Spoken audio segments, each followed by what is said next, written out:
What's up guys, it's Nicole, also known as Nikki Vegan, and in today's video I'm going to show you how to have an aperitif at home.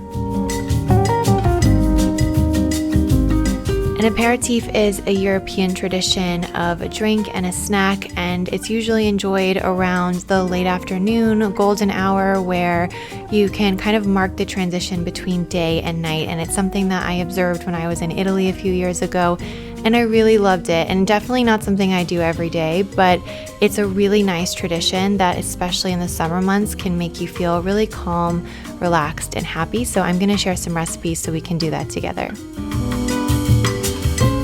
I teamed up with House to bring you this video, and one of the recipes I'm going to show you is a really great summer spritzer that's really refreshing, super easy to make, only 3 ingredients, and it's all natural, sustainable, vegan, and really delicious.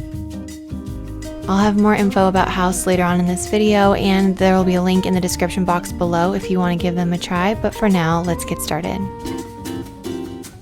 So the word aperitif comes from a Latin verb that means to open, and it's usually a drink and a small snack that you have before dinner time, kind of like how we go to drinks and appetizers here in the US. It's that, but it's more about kind of creating a pause and having a space between your work day and your evening.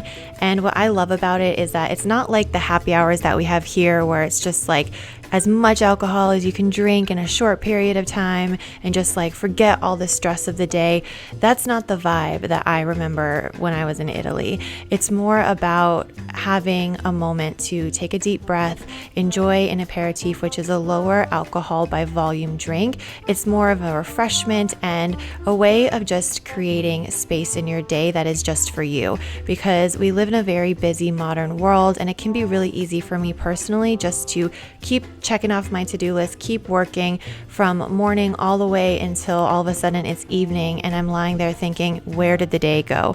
And I find that little practices like this are a really nice way just to punctuate the day, and it doesn't have to be a super, fussy, stressful thing. A lot of times it's just a little snack like a bowl of nuts or a light salad or even some potato chips. I remember in Italy it was like olives and potato chips.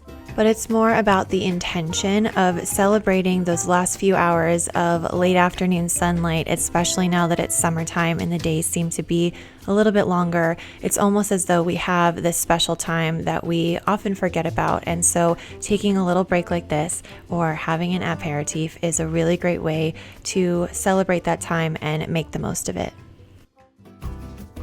Now you might be thinking, well, that sounds great, Nicole, but I just do not have time to have an aperitif at home. It sounds very luxurious and extra, and I have a lot of work to do. I have a lot of responsibilities, and there's just not enough time in a day.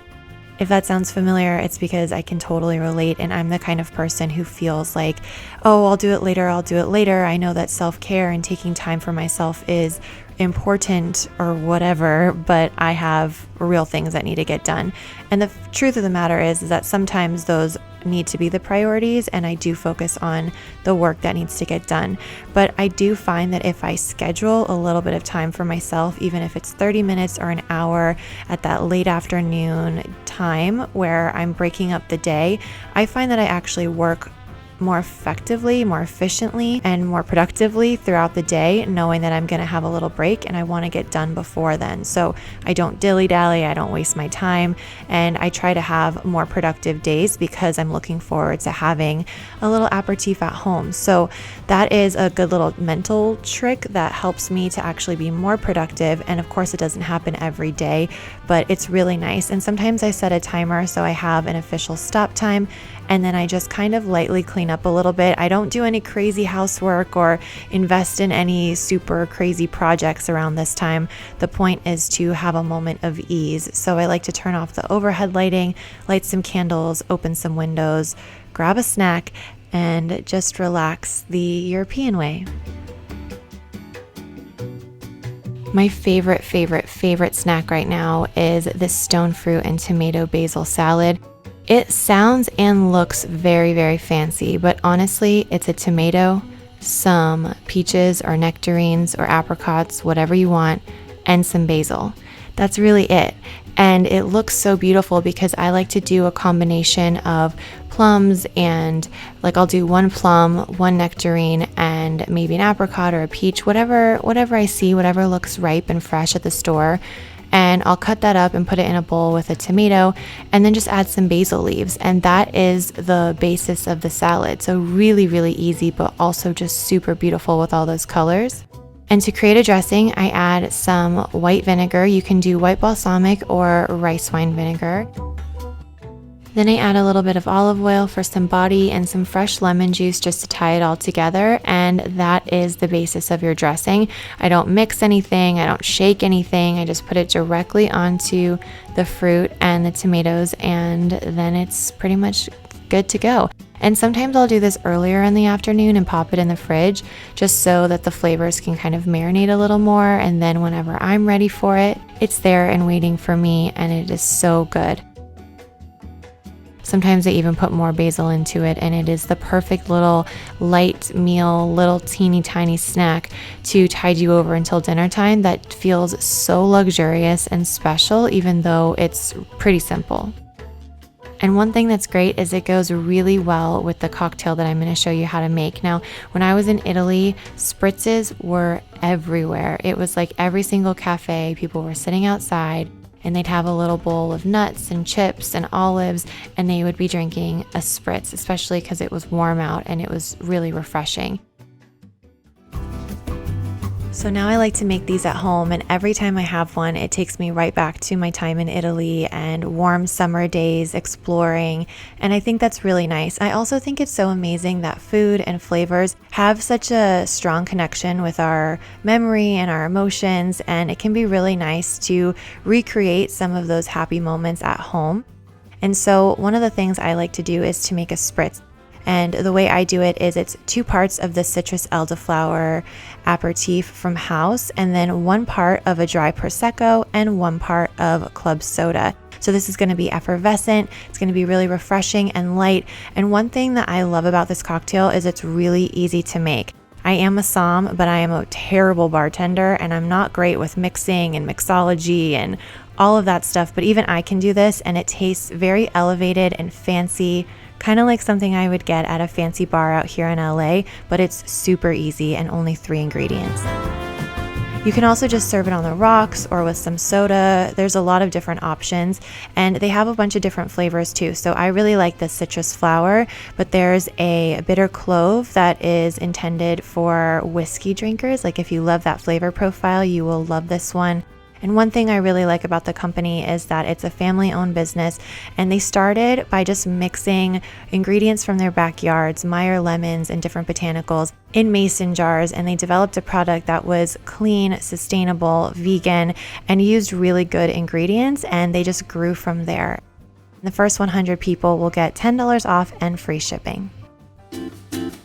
So since an aperitif is intended to open the appetite, I like to focus on appetizers. And whether you're making this for yourself or you're sharing with friends or family, this is definitely a crowd pleaser that's really filling, really delicious, and perfect for snacking on if you want something a little bit more substantial. I'm just going to start with some fingerling potatoes. I like to wash them and then cut them into large bite-sized pieces. And then I just add them to a large pot, cover them with some cold water, and sprinkle in some salt for flavor. And just before they're fork tender, so maybe 10 minutes or so, I will go ahead and drain the water, and you want to let it sit in the colander for a couple minutes so the potatoes get nice and dry. The drier they are, the crispier they are, and that means they're going to be really delicious to snack on. Now you just need something flat, like I'm using a pie serving utensil, but you could definitely use like the bottom of a bottle or a measuring cup, but I just like to flatten them a little bit because this will make an irregular surface area, which creates a lot of texture, and all of that texture crisps up in the oven, and you get these really great crispy bits with the softer, creamier inside, and the contrast is so delicious. So I'm just going to sprinkle on some salt and pepper with a little olive oil and bake these in the oven until they're nice and crispy. In the meantime, I'm going to make my shortcut basil hummus. This is super easy because I'm just going to start with the base of store-bought garlic hummus and add some fresh basil leaves.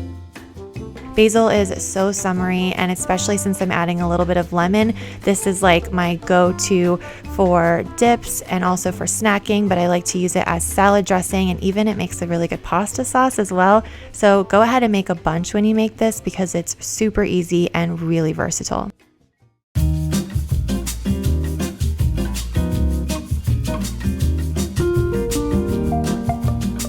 But once it is ready, I like to transfer it to a squeeze bottle if I'm feeling fancy, and then I will put all of the potatoes on a big serving plate and drizzle it on top.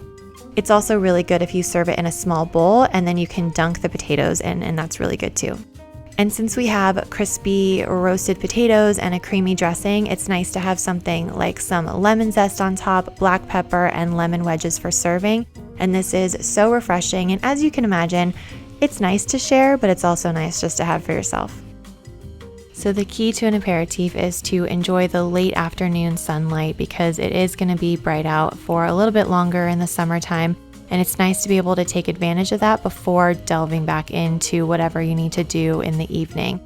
And what I really like about celebrating this time of day is that it's not a huge time commitment. We can't always take off a whole day or a whole weekend or, as much time as we would like to sometimes, but that doesn't mean that we can't carve out little chunks of our day where we can rest and relax. And I think having something fun like this planned makes it a little bit more exciting, and it kind of motivates me to actually close my computer, unplug for a while, even if it's 30 minutes or a couple of hours. It can make a huge difference in how productive I feel and how happy I feel in general because I'm taking time for myself and not just kind of go all the time. So having an aperitif like this is kind of like my Friday night routine, but it doesn't have to be the whole night. It can just be for a little while in the afternoon and enjoying that break between the daytime and the evening. I hope that you will rest and recharge and make some of these recipes. They will all be linked down below, and I hope you enjoy them. If this video gave you some new ideas, then please give it a thumbs up because that really helps more people find my channel. Subscribe if you're not already subscribed, and check out the link in the description box below to try House because you will not be disappointed. I absolutely love this cocktail so much, and I know you guys are gonna love it too. Check that out, and I will see you guys in a video very soon. Bye.